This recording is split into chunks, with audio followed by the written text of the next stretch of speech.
I loved you in the morning, your kisses sweet and warm, your hair upon the pillow like a sleepy golden storm. When was the last time you found yourself caught up in compulsive and mindless thinking? And is it possible for you to pause right this very moment?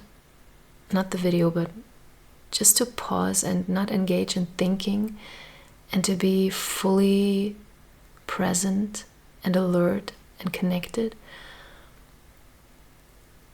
I'm asking you this because it's been a while for me.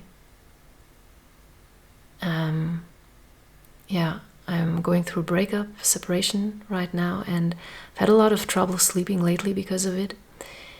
And I've been dealing with a lot of toxic mind activity in general, and at one point I realized that I kind of lost the ability to be present and still, like I used to be. I really used to be present. And it was kind of shocking to me when I noticed that I just couldn't do it anymore. It was just so hard. Especially when I was alone and my thoughts started racing and become really compulsive. Interestingly, the word alone comes from the phrase all one. And to me, being all one means to sit with yourself, to be able to sit with yourself and to connect with those parts within you that are, sometimes also causing conflict and unease, and to communicate with them and to be compassionate with them in order to create inner peace. I think there is a big difference between mindless and mindful thinking. And the latter helps us to understand ourselves and others, to recognize patterns and foster compassion and interconnectedness. Mindless thinking, however, is the kind of thinking, those relentless voices in our head, just the kind of thinking that drains our energy and triggers feelings of lack and fear.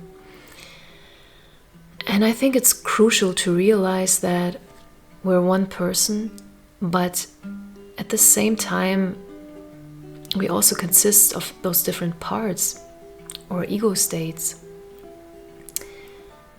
And I also don't believe in this concept of the big ego, especially not the big ego we need to fight. Instead I see these parts that were often born out of powerlessness and with the intention to protect our essence. But these parts can become very vigilant and active, especially during times of upheaval and change. So,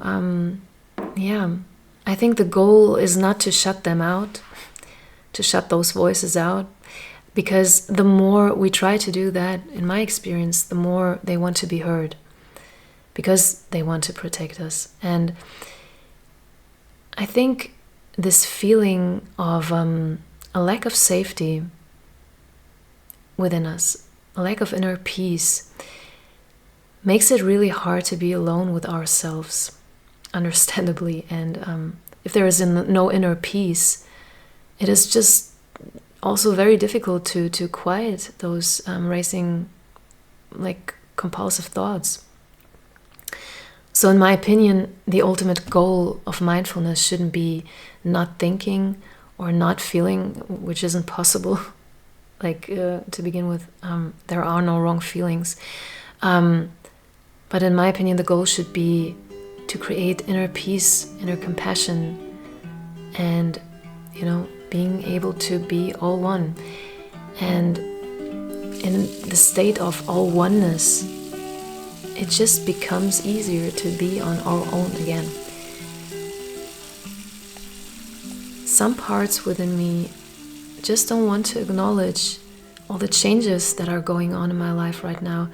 And they just want to hold on to old patterns, and they want to keep things as they were because they are deeply scared of being abandoned.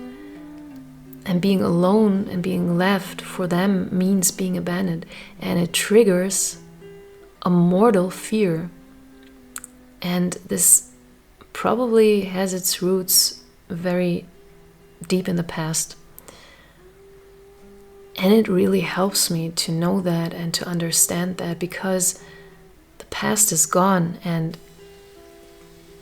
it might be echoing into the now, but I have the power to write my own narrative, and I have the power especially to be present and to be mindful.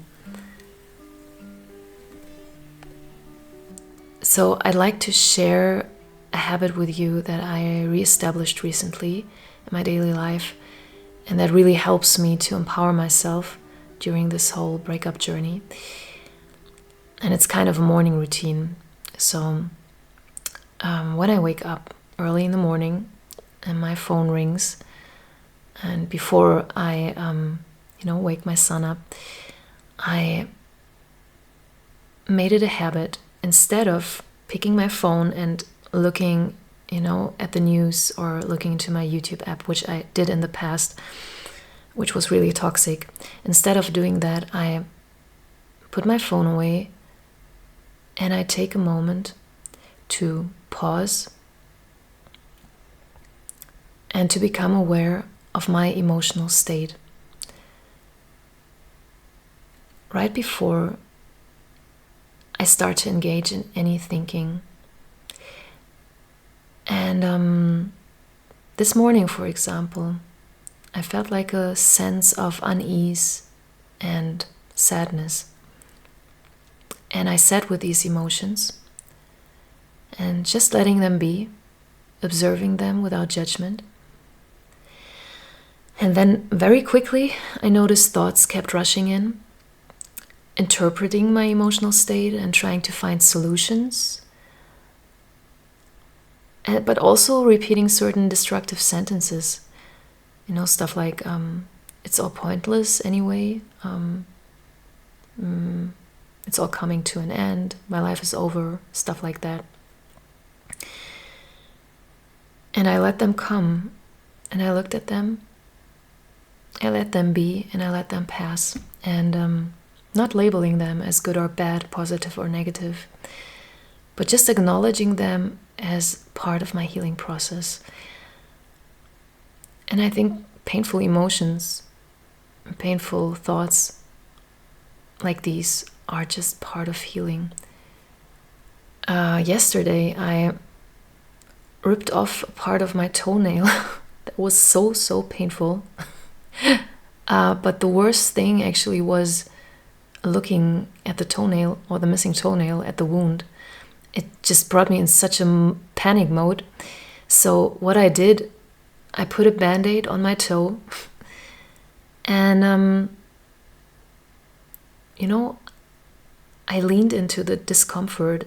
I leaned into the pain that came in waves. And while doing that, I reminded myself that, it's part of the healing that has already begun.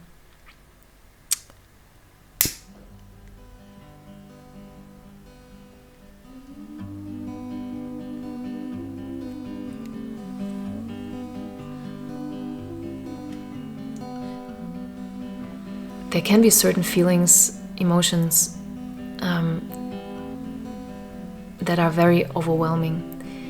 And, that can be like an inner flood that just rushes over us and just swipes us away. And I often feel those emotional waves actually at night, just shortly before falling asleep, and they then just keep me awake. And in my opinion, meditation and mindfulness are not enough to cope with those kinds of feelings, overwhelming feelings. In cases of trauma, I think, when we've experienced trauma, we need additional methods and techniques, and especially support from outside in order to heal. That's just my opinion, because I'm seeing, like, especially in the spiritual scene, there is like a blind spot regarding this topic. Yeah.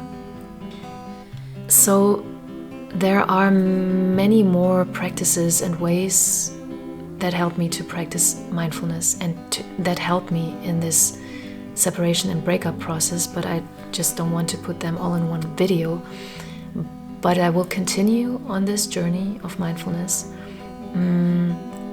also my next videos, and I just hope you will keep me company on this journey, whether you're in a separation or not. And for now, I'm just sending you a very present and mindful hug. I just hope you're well, and yeah, I just hope to see you soon. Bye bye.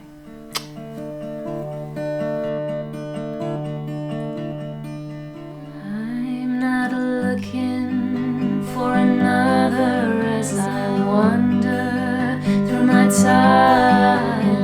Walk me to the corner steps will always rhyme.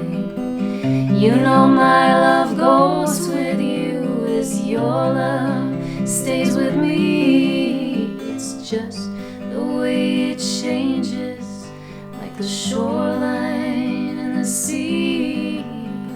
Let's not talk of love or chains and things we cannot tie. Eyes are filled with sorrow.